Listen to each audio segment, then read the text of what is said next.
अस्सलाम वालेकुम dear students, welcome to my channel biology secrets. आज हम एक नए लेक्चर के साथ आपकी खिदमत में हाजिर हैं। स्टार्ट करेंगे हम आज साइंस की क्लास 5 की साइंस का चैप्टर नंबर 6 जिसका नाम है लाइट एंड साउंड। तो चलिए स्टार्ट करने से पहले अल्लाह ताला से दुआ कर लेते हैं। रब्बी ज़िदनी इल्मा, ऐ मेरे रब मेरे इल्म में इजाफ़ा फरमा। तो जो हमारा टॉपिक है उसका नाम है कंट्रोलिंग नॉइस पोल्यूशन और ये हमारे इस चैप्टर का लास्ट टॉपिक होगा इंशाल्लाह। The noise level of our cities and industrial zone are much higher than the safe limits notified by the United Nations. United Nations ने एक लिमिट, एक रेंज जो है वो सेट की हुई है कि इसके अंदर अंदर जो है आवाज़ का लेवल जो है वो सेफ़ है, लेकिन अगर इससे ज़्यादा हो जाएगा तो वो शोर में आ जाएगा, वो पोल्यूशन में काउंट किया जाएगा।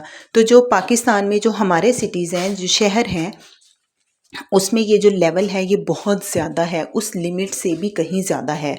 तो हमें उसको कंट्रोल करने की अशद ज़रूरत है ताकि हम अपनी ज़िंदगी को बेहतर तौर पे गुजार सकें। नेक्स्ट है हमारे पास activity number 6.16, discuss various actions to control noise pollution. अब हमने क्या करना है कि हमने नॉइस की जो पोल्यूशन है, जो इसकी इतनी ज़्यादा हमें आवाज़ें आती हैं, जो आवाज़ के लिमिट से बहुत ज़्यादा है, उसको कंट्रोल करने के लिए हम डिस्कस करेंगे कि इसको कैसे कंट्रोल कर सकते हैं।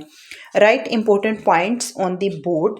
फॉर एग्जाम्पल, अब बोर्ड पे जिसके जहन में जो भी क्वेश्चन होगा वो हम बोर्ड पे लिखते जाएंगे। जैसे मिसाल के तौर पर number 1, use of horns be restricted, कि ये जो हॉर्न का इस्तेमाल होता है, जो गाड़ियों में इस्तेमाल होता है, इसको रिस्ट्रिक्टेड होने चाहिए, यानी कि लिमिट में यूज़ करना चाहिए, इसका बेजा यूज़ नहीं होना चाहिए। There unwanted use near schools, hospitals, libraries and residential areas should be strictly ban होना चाहिए कि ये स्कूल, हॉस्पिटल, लाइब्रेरीज़ और जो हमारी रेजिडेंशियल एरिया हैं, जो रिहाइशें हैं, वहाँ पर ये अनवांटेड यूज़ बिल्कुल नहीं करना चाहिए। जहाँ बहुत ज़रूरी हो वहाँ पे ही इसका इस्तेमाल करना चाहिए, अदरवाइज़ इसका इस्तेमाल बैन होना चाहिए। The unnecessary use of loud speakers should be specially be restricted.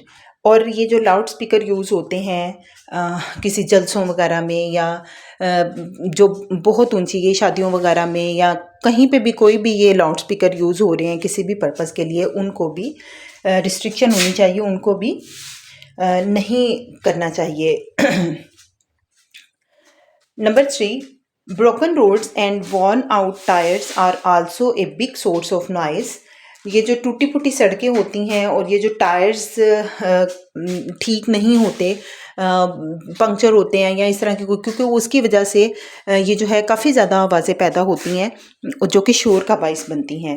They should be taken care of properly. तो इनको मतलब अपने घरों में से ये व्हीकल्स को निकालने से पहले अच्छे तरीके से चेक करनी चाहिए। और जो रोड्स टूटी होती हैं, जो आम शहरी होते हैं, उनको रिपोर्ट करना चाहिए आपके हायर अथॉरिटीज़ को कि इनकी मरम्मत करवाएं ताकि शोर की जो नॉइस पोल्यूशन है उस पर कंट्रोल किया जा सके। The use of good quality silencers and other voice boarding devices in the motor vehicles and industries be ensured. और इनके अंदर हमें जो साइलेंसर्स हैं जो साइलेंट कर देते हैं शोर को, इस तरह के डिवाइसेस मस्ट लगानी चाहिए ताकि शोर कम से कम प्रोड्यूस हो। बस stands, airports and factories should be planned away from residential areas.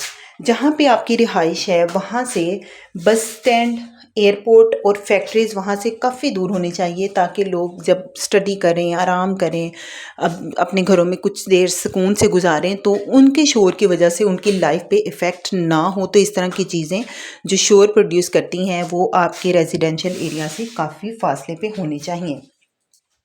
Huge plantation should be ensured around roads, railway lines, airports and factories. The trees not only absorb noise but also clean the polluted air.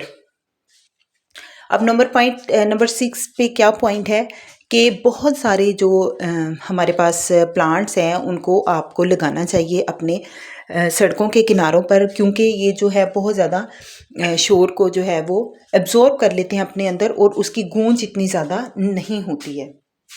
Number 7, awarenesses in public should be promoted through the media and other means regarding control of noise। और इसके अलावा हमारा जो media है, जो कि आजकल social media का दौर है, तो इस मीडिया पे एयर पोल्यूशन के रिगार्डिंग जो है वो लोगों को अवेयरनेस देनी चाहिए, आगाही देनी चाहिए कि नॉइज़ पोल्यूशन क्या होता है, कैसे फैलता है और इसको कंट्रोल कैसे किया जा सकता है, क्योंकि इसके ज़रिए लोग एक से दूसरे को, दूसरे से तीसरे को ये बातें बताते हैं, तो हमें काफ़ी ज़्यादा मदद मिलेगी ये नॉइज़ पोल्यूशन को कंट्रोल करने के लिए।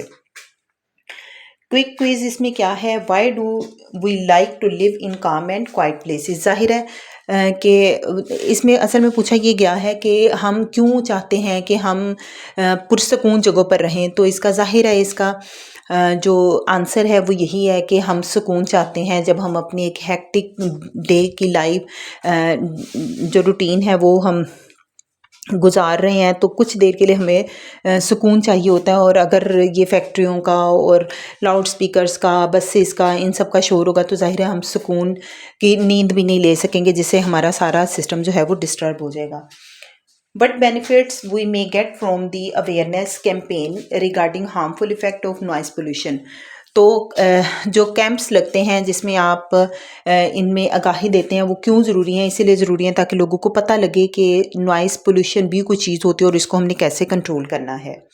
Do you know the astronauts who landed on the moon could not talk to each other like us. वो कहते हैं, इसमें उन्होंने ये बताया कि जो एस्ट्रोनॉट्स हैं, जो खलाबाज हैं, जो चाँद पे जाते हैं, तो जब वो वहाँ पे चाँद पे जाके उतर जाते हैं तो वो एक दूसरे से बात नहीं कर सकते।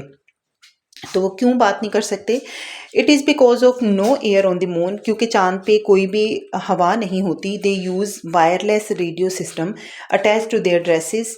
उन्होंने अपने ड्रेसेस के साथ रेडियो सिस्टम अटैच किया होता है जो कि उनको बात करने में मदद करता है, क्योंकि आपको बताया हुआ है मैंने अपने लेक्चर्स में कि आवाज़ इस तरह हम तक पहुंचती है या फैलती है कि हवा के अंदर जो पार्टिकल्स होते हैं वो वाइब्रेट करते हैं। वो जब एक पहला वाइब्रेट करता है वो दूसरे को हमारी वॉइस पहुंचाता है, दूसरा जो है वो तीसरे को, तो इस तरह ये सिस्टम बहुत फास्ट काम करके हमारी आवाज़ को दूसरे तक पहुंचाता है। और खला में, चाँद पे, ज़मीन से बाहर ये जो चूँकि वहाँ पर एयर नहीं होती तो इसलिए आवाज़ वहाँ तक नहीं फैल सकती है, एक दूसरे पे आवाज़ नहीं जाती, तो उनको कम्युनिकेट करने के लिए, आपस में बातें करने के लिए उनको एक रेडियो सिस्टम चाहिए होता है जिससे वो एक दूसरे के साथ कनेक्ट रह सकें। तो स्टूडेंट्स, आज का हमारा यहाँ तक ये लेक्चर ख़त्म हो गया, आज का हमारा ये चैप्टर ख़त्म हो गया। इंशाल्लाह हम नए चैप्टर के साथ फिर से हाज़िर होंगे। और अगर आप लोगों ने मेरी और वीडियोज़ चाहिए हैं तो आप मुझे फ़ॉलो कर सकते हैं इंस्टाग्राम पे भी, और मेरे चैनल को लाइक करें और सब्सक्राइब करें, शेयर करें, ताकि दूसरे बच्चे भी मेरे लेक्चर से फ़ायदा उठा सकें। तब तक के लिए मुझे इजाज़त दीजिएगा। अल्लाह हाफ़िज़।